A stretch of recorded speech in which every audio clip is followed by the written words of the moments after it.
Good morning, everyone. Good to see all of you here this morning. Hey, listen, if you are visiting with us this morning, we just want to take a moment and to tell you how happy we are that you have chosen to come our way and to visit with us and to grace us by your presence and singing these songs and just being together with one another. So we're very happy that you are here with us.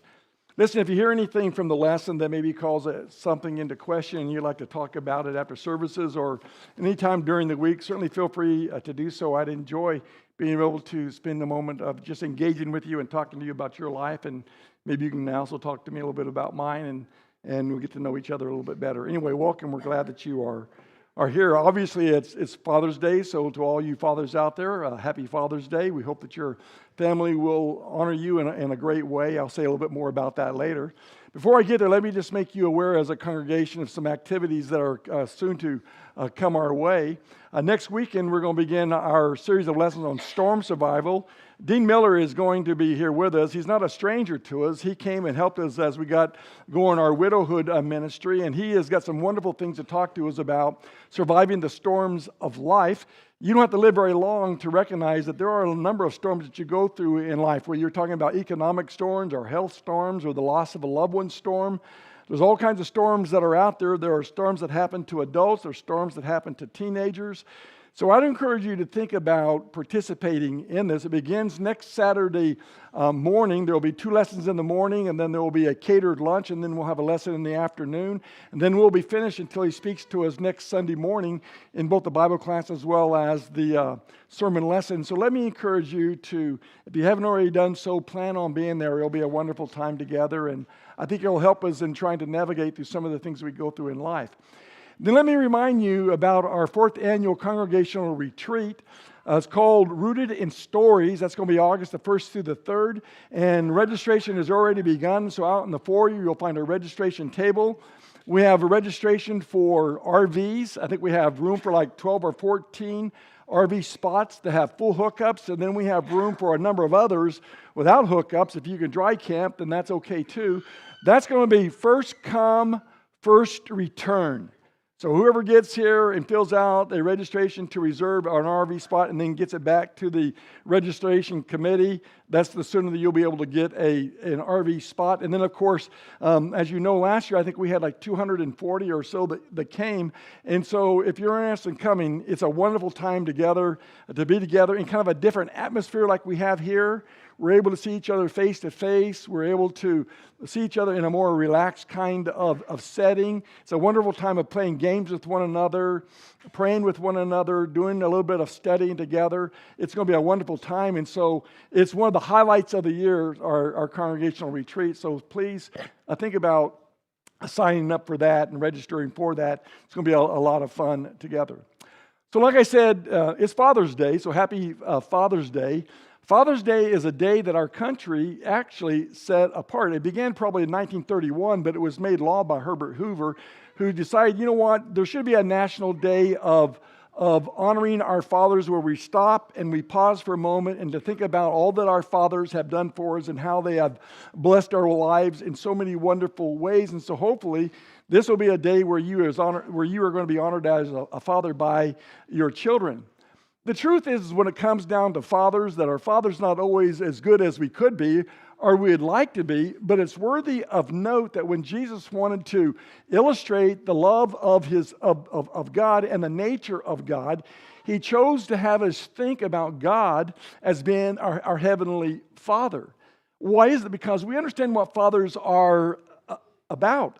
Jesus himself even encouraged his disciples when he was teaching them how to pray. He says, when you're praying, begin, Our Father who art in heaven, hallowed be thy name. And that was really revolutionary in Jesus' day, because the Jews, they never dared thinking of God in such an intimate kind of way as calling him Father. And yet Jesus said, listen, when you address the Father, understand that yes, he is God, he's the Creator.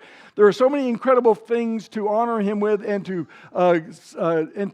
respect him about, but he is also our Father, and you need to address him like that. And like I said, that was revolutionary. That was indeed different, but to call your God Father is an incredible blessing. And so God is like that. Well, There is a parable that we like to use called the parable of the prodigal son. And I think it's called the prodigal son because to some degree, almost all of us to some degree can identify with the prodigal because we oftentimes find ourselves wanting to go our own way. We want freedom. We want to do things the way we want to do them. And as a result of that, sometimes we get ourselves into trouble because of it. But others have said, really, it's not really about the prodigal son. The word prodigal is never used there, but we have given it that title because of what we think is an emphasis. But many say that the point of the story really reveals a loving and forgiving and waiting father who is waiting for a son who has decided to go his own way and for him to come back. So the parable in many people's minds really is a parable about a waiting and forgiving and loving father who sees his son go away into a far country and then come back to him in need of his father's love and in need of his father's forgiveness. So with that in mind, open your Bibles, if you would, to Luke chapter 15, verses 11 through 14. Let me read it for you again, and you can read along as we're going through this because it really is a great parable. I think probably Clinton Davison, I think this is his favorite story in all the Bible. He loves this thing. Anyway, here's what it says. Jesus continued, there was a man who had 2 sons. The younger one said to his father, Father, give me my share of the estate. So he divided his property between them. Not long after that, the young son got together all that he had set off for and went to a distant country, and there he squandered his wealth in wild living. After he'd spent everything, there was a severe famine in the whole country, and he began to be in need. So he went and hired himself out to a citizen of that country who sent him to his fields to feed pigs. He longed to fill his stomach with the pods that the pigs were eating, but no one gave him anything. When he came to his senses, he said, How many of my father's hired servants have food to spare, and here I am starving to death? I will set out back and go to my father and say to him, Father, I have sinned against heaven and against you. I'm no longer worthy to be called your son. Make me one of your hired servants. So he got up and went to his father. But while he was still a long way off, his father saw him and was filled with compassion for him. And he ran to his son and threw his arms around him and kissed him. The son said to his father, Father, I've sinned against heaven and against you. I'm no longer worthy to be called your son. But the father said to his servants, Quick, bring the best robe and put it on him. Put a ring on his finger and sandals on his feet. Bring the fatted calf and kill it. Let's have a feast and celebrate. For this son of mine was dead and is alive again. He was lost and is found. So they began to celebrate. It's an incredible story when you think about it. Of course, there is the son who decided to go his own way. But then it says he came to his senses and then he comes back home. And there we find a father that is waiting. We know he's waiting because it says he sees him at a long distance. And when he saw him at a long distance, he began to run to his son and threw his arms around him and kisses him and then wants to make merry because of it. When it comes to Father's Day, has its challenges.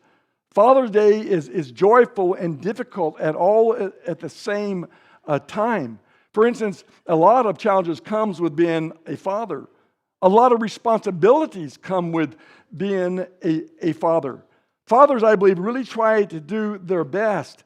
We have some amazing fathers who have done some wonderful jobs, but then there are also fathers who maybe don't do such a great job, and then we find ourselves struggling. But when we think of our fathers, there are challenges that fathers have to deal with that no one else has to deal with. If you're like me, when I think of a father, I automatically think about my father. And as I think about my dad, well, my dad was a good man. Now, he's been gone for 45 years. He was a good dad, but he wasn't a perfect dad. But I don't think probably most fathers are perfect. We all have our shortcomings, and my dad was no different. But he was a good dad in that he was one who loved his children. He had 4 boys and 2 daughters, and he loved them. He was willing to spend and be spent in order to make sure that we were provided for.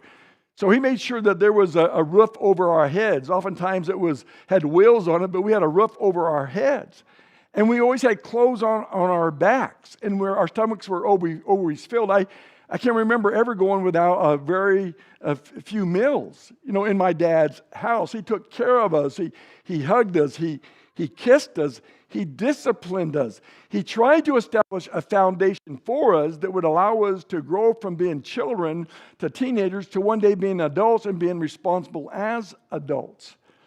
If my dad had one failure, it was that he was not raised in a church setting to be religious or to be a Christian, nor was I.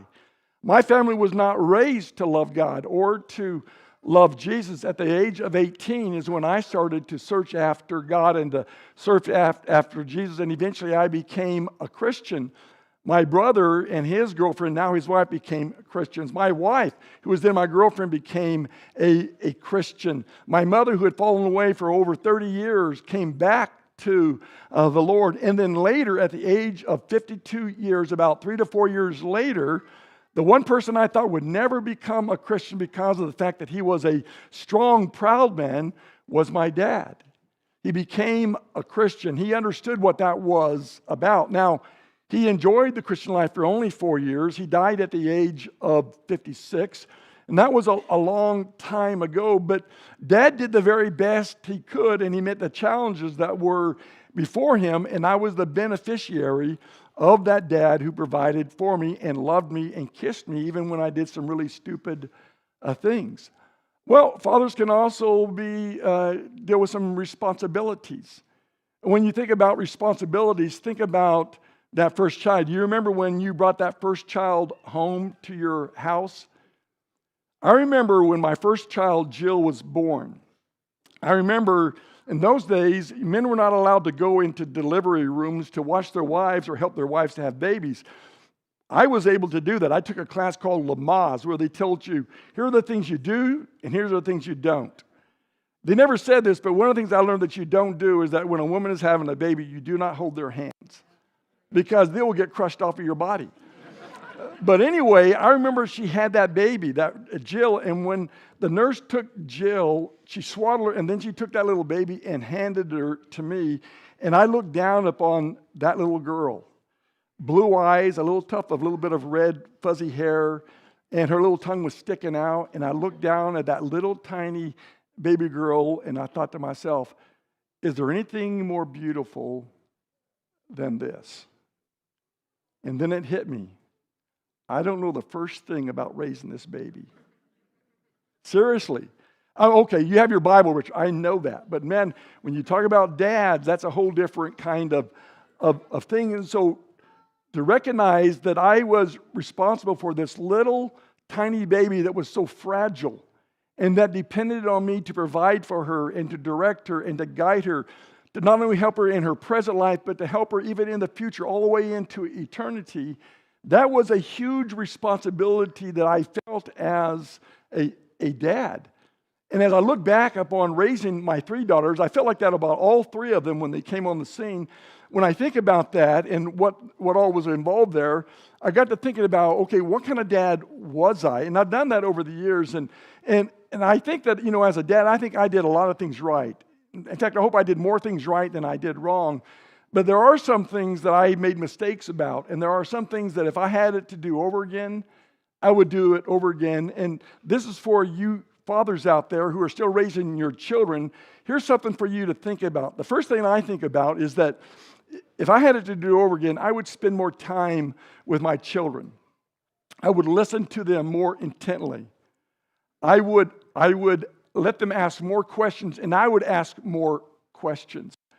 When you think about children like that, you have only so much time to establish a good foundation in their life. You don't have a long time to do that. And so to establish a good foundation in their life where they begin to learn are so critical, especially in the early years of their lives when their personalities are being formed and their decision-making process and their mechanisms are starting to be developed and come together. And they begin to watch us and see how we react to the various kinds of things. Time has a lot to do with that. Some people have said, psychologists said, listen, the important thing about raising children is that because we're living in a very busy world, that you make sure you give quality time to your children.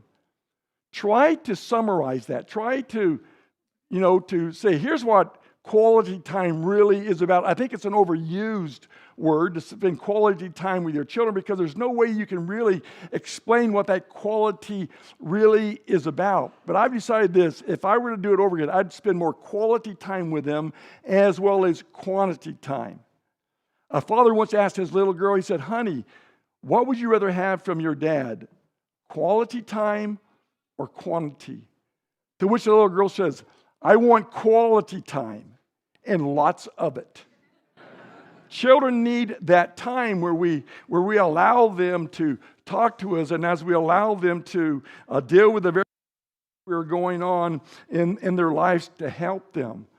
The second thing I think I would do is that I made a mistake in that I didn't realize how fast the time would go by. I mean, I was blown away how the little girls came into our lives, and pretty soon they're in grade school, and then they're from grade school to high school, and the next thing you know, they're going to college or they're getting married, and I'm out of business. I'm done. Well, one of the things I did learn is you're never done being a father. It never goes away, but you don't have as much control anymore. But I would just recognize how fast time really does go by. One father was in his office, and his little daughter walked into his office, and she is carrying a piece of paper, and she's wanting her dad to look at a picture that she was working on. And he said to her, honey, Daddy's busy. I don't have time to do this. You need to go. So the little girl walked out. Sometime later, she comes back. She's carrying the same piece of paper that has been a little bit more developed, and she says to her, Daddy, I want you to look at this. And she says, honey, I told you that Daddy's busy. I don't have time for this. And so the little girl walks out. After some time, the dad walks out of his office. He's finished up his stuff, and he walks out, and he sees this little girl, and he walks over to her, and he says, honey, let me see what you're working on. And she gives him a picture, and on the picture is a drawing, and it's a drawing of the little girl, her mother, and her sister, and she's in the middle of them. And the father, he's taken back, and he says to her, he goes, honey, why isn't Daddy in the picture? And she says, because you were in the office. I want you to think about those words. You were in the office. I don't know of any man that lies on his deathbed and said to himself, I wish I'd spend more time in my office. I wish I'd spend more time working. I don't think any man or any woman would ever say that. They would look at their lives and see that life moves by so quickly. And so as I reflect on this time, I just want to say to you younger fathers that, listen, your children demand time, quality time, and lots of it. Give them time. The parable that I read to you just a few moments ago is about a loving father. And that loving father, he teaches us, I think, 4 lessons in it, okay, or at least 4 that I took from it. They're all in 3 word sentences, so you'll be able to remember them all. The first one is this, when you talk about this loving father, is that the loving father is going to talk to them about words like, you are free. Those words are so important here. These are words of release. These are words of confidence that you express about your child. I believe that when the father looked at this young man, that he was setting loose to go to wherever he was going to go when he gave him his inheritance, I believe that there was some confidence there. I mean, I believe that the father probably raised him with a good foundation. But nevertheless, his son wanted to be free. And so his dad says to him, you're free. Here's your inheritance. Now he goes out and he squanders it. He uses it recklessly. But nevertheless, he was able to do that. Child psychologists have long told us the first few years of a child's life is extremely important.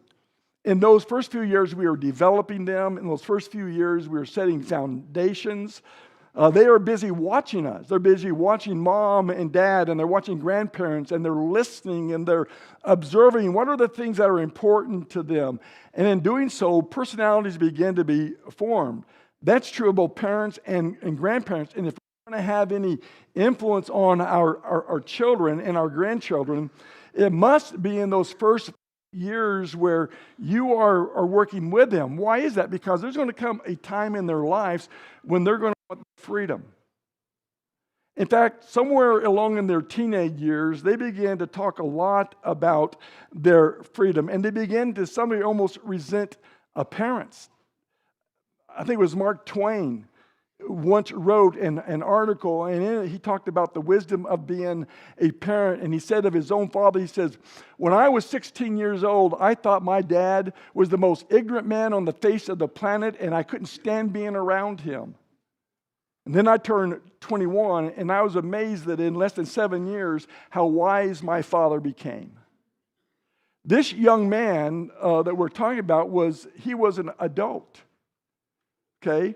But how many 16-year-olds do you know that don't think they're adults? Or at least think that they're ready to do it themselves? As I mentioned, I raised 3 daughters. These daughters were oftentimes challenging me about their ages. And they were always seeking a certain amount of freedom. They would use words like, I can do that myself. Let me help you tie your shoelace. I can do that myself.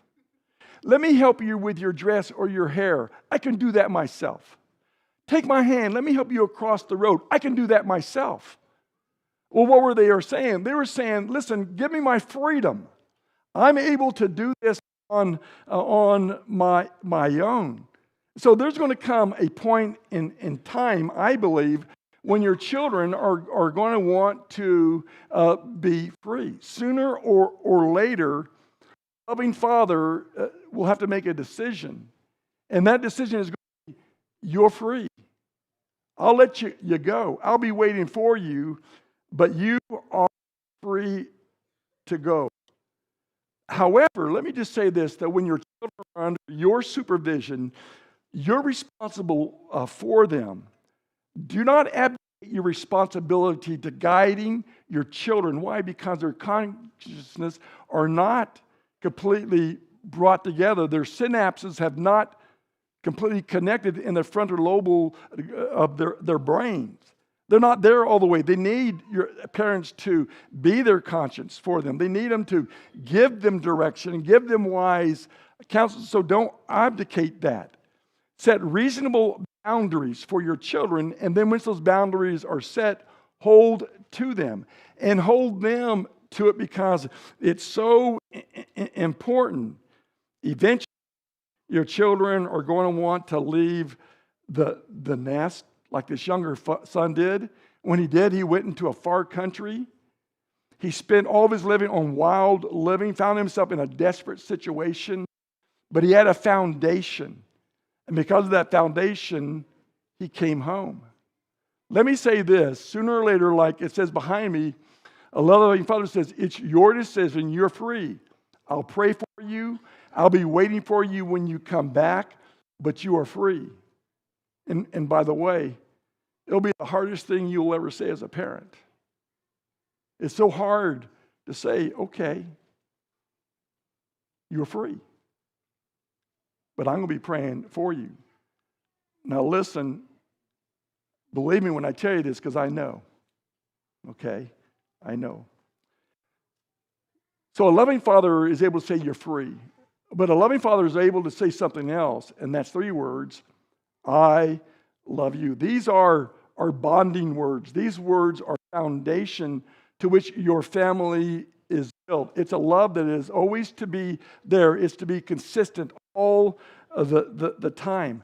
I think it's a big mistake when fathers say to their children, listen, if you do good, Daddy will love you. And if you don't do good and do bad, Daddy won't love you. Now, I don't know if dads have ever said that, but if you had, don't do it anymore. Be done with that. Be of those who are going to love your children through good or bad, thick or thin. Fathers always love their children, whether they do good or bad. That doesn't mean that you are in agreement with some of the bad things or the disappointing things that they do, but you never quit loving them. At least I haven't been able to do that. I haven't been able to look at my children and say to them, listen, you've made your bed and now you have to lay in it. No, I struggle with that. I find myself praying for them, strongly, continuously. Why? Because I love them and I want the very best for them to happen. Real love is always there. If you do bad or if you don't, we're still going to love our children. You know, when my children were little, I learned that hugs and kisses were important, but not all of life is hugs and kisses. Sometimes love has to be tough. I remember the little girls when they were little, okay?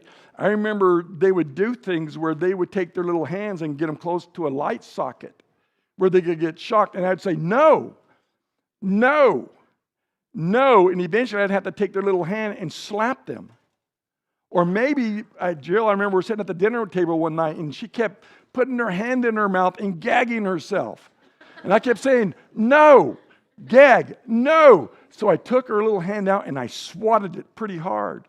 And she started crying. Daddy said, no. And then I got up from the table and walked into the bathroom and I cried my eyes out. You heard they were saying, this is going to hurt you a lot more. This is going to hurt me a lot more. It's going to hurt you. Only a father would understand what that means. Because whenever you had to discipline your children, it never feels good. It never feels like a power thing. It's always a discipline that comes out of a tremendous amount of love and care. And even in times when I told my daughters, go to your bedroom, you're going to be spanked. Okay? Every time afterwards, the girls would always come out after that or a slap, and they would come out on their wrist, and when they would come out, and they always wanted to jump into my lap.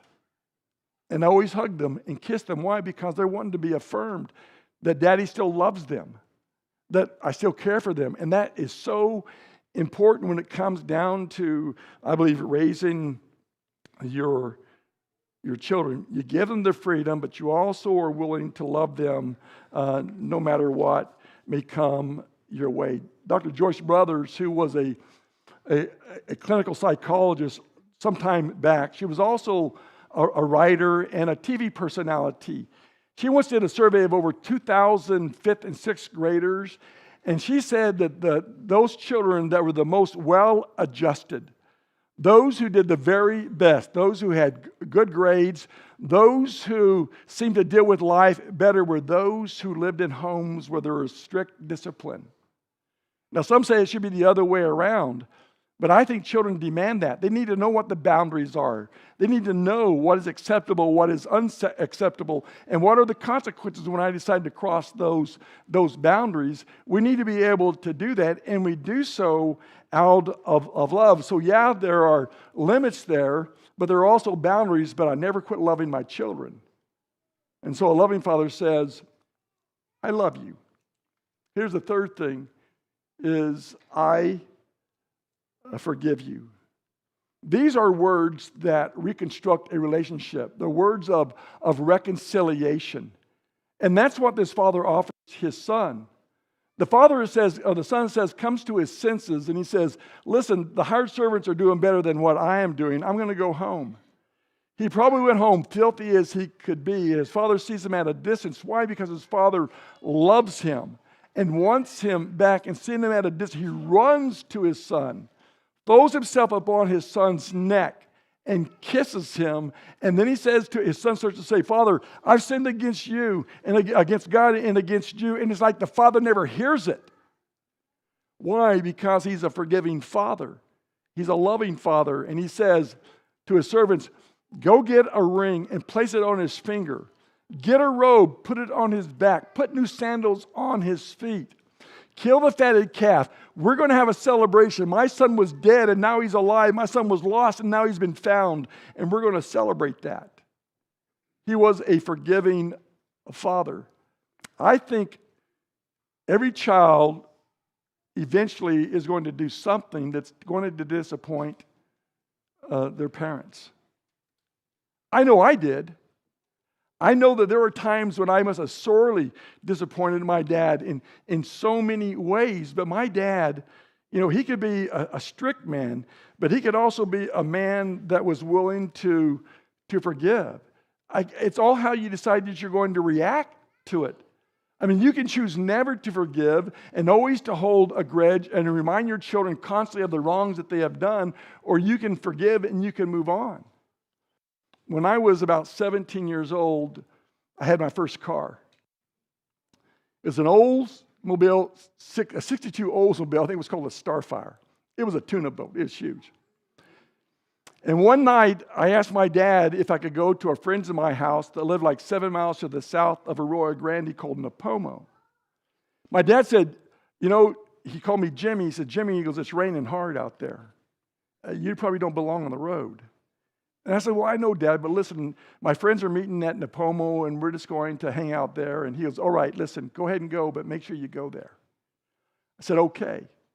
And then I got in my car, collected my buddies, and went the opposite direction. I did. I went 14 miles in the opposite direction to San Luis Obispo Bay Pier. And we're going to fish through the night with my buddies. So on the way going over there, we were driving through a 2-lane canyon road. We were messing around. I was horsing around. I ended up driving my car off into a ditch. Totaled the thing. None of us was hurt, but I totaled that car. Highway patrolmen showed up on the scene. They collected me, the driver, put me in the back of their patrol car, called my dad. My dad and mom showed up. My dad walks back to the back of the patrol car, and the highway patrolman says, is this your son? And everything in me thought my dad's probably saying, that's not my son. But he says, yeah, that's him. Will you take responsibility for him? Yeah, I will. So I got out of that patrol car. We got in my dad's car. Dad was sitting behind the wheel. My mom was in between. She's the buffer zone. And then there was me and all my buddies in the back seat. They're all quiet, really quiet. And we're sitting there for a while. My dad's not saying a thing. My mom's kind of gibbering.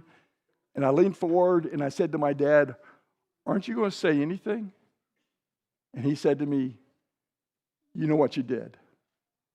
It wasn't that I wrecked my car. Anyone can wreck a car. I lied to him. I lied to my dad. And it broke his heart.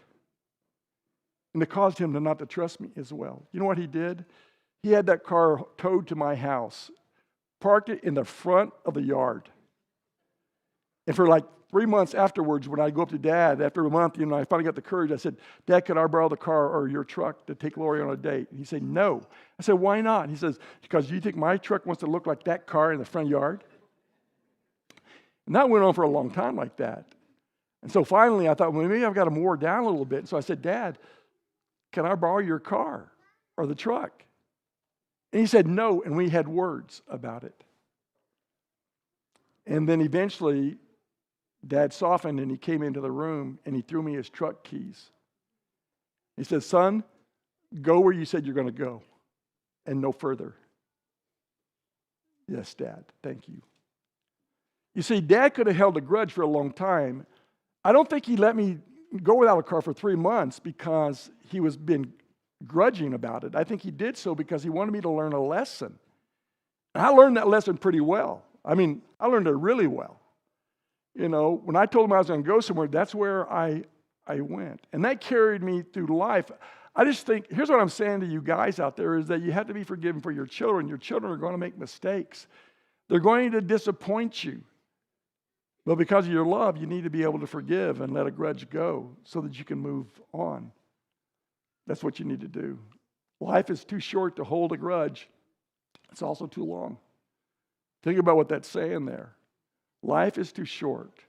Holding grudges can make it a really long time. So fathers, 3 words. You're free to go. I love you. I forgive you. And finally, the last one, I enjoy you. These are the best. I enjoy you. There ought to come a time in the life when you can sit back and say to your children, I really enjoy being with you. You are more like a friend to me now than you are a son or a daughter. I enjoy your company. I enjoy talking with you. I enjoy spending time with you. My 3 daughters, they're all adults now, and I can't wait to see them. I used to wonder, why did my mom and dad always want us to come over and visit? Well, that's why. It's because they love their children. And I love my girls so much. And so, yeah, they're my daughters, but I don't have a lot of control over them. But they're great friends. I remember riding with Dad in my truck. One of the blessings of him was the last couple of years of his life, I worked with him. And so I got to ride to work with him almost every day.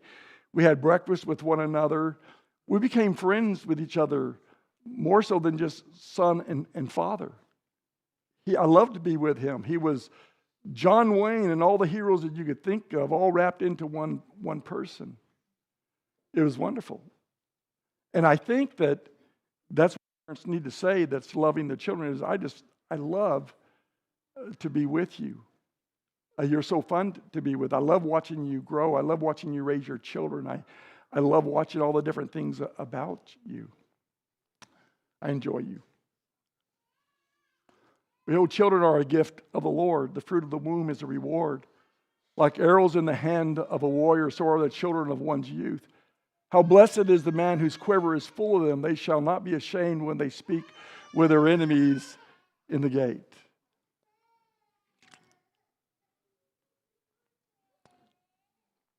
This has been a number of years ago when I was a young man. I think I was 28 years old when I made my first trip to Ghana, West Africa.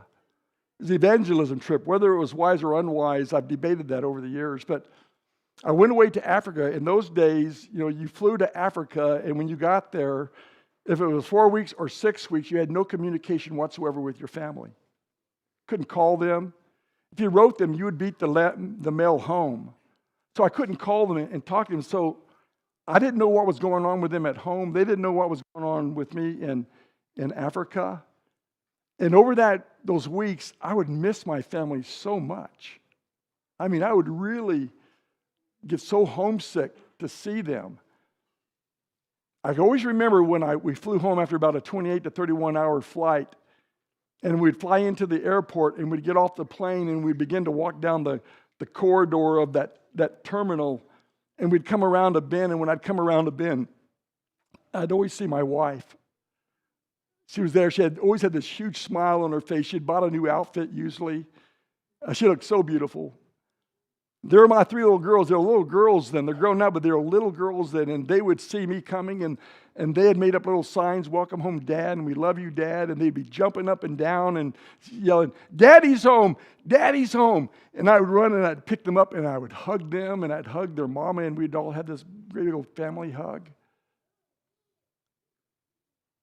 One of these days, we're going to walk down a corridor and through the pearly gates of a city. And as we walk, we'll see people lined up there. We'll see the Apostle Peter, he'll be there, and maybe Peter will be there, and Elijah and Moses. I don't know how I'll recognize them. I just believe that I will. And that's going to be wonderful to see these great heroes of faith. But the face I want to see the most is my dad. Haven't seen him in 45 years. I look forward to seeing his face. I want him to see that he raised a pretty good son. I want him to see that he laid a pretty good foundation and that I became a decent man. Dad used to say to me, because I was a loud kid, he said, "Son, you're either going to be a lawyer or a preacher." He never saw me become a preacher because he died while I was in school. But he'll see that. I want to see my mom. I miss her. I want to see Lori's mom. I want to see Lori's dad. He was such a great man. I want to see my older sister, Jackie. She was faithful as a Christian and a wife of a preacher. And so many others I could think of. It's going to be wonderful to see that. But as I walk down the corridor and we hug each other and laugh with each other, I'll eventually turn a corner and walk into the throne room of God. And there God the Father will be standing, along with my elder brother and Savior, Jesus Christ. And a smile will break out on their face. And they'll say, "Well, Richard, you made it. Welcome home. You've done some wondering while you've been away, welcome home. And we'll enjoy each other for an eternity. When you think about the prodigal and the father, I guess the question that I'd ask you to think about this morning is, have you wandered away? Have you been like that prodigal son that just kind of doing your own thing, hoping to get by? Maybe today is the day to come home. Maybe you've had enough. If you do, I just want you to know that the loving Father will be waiting there for you, because He truly is a Father that loves you more than you can possibly know. He's a Father who says, you're free to do whatever you want. There are going to be some consequences, but you're free. I love you. I forgive you.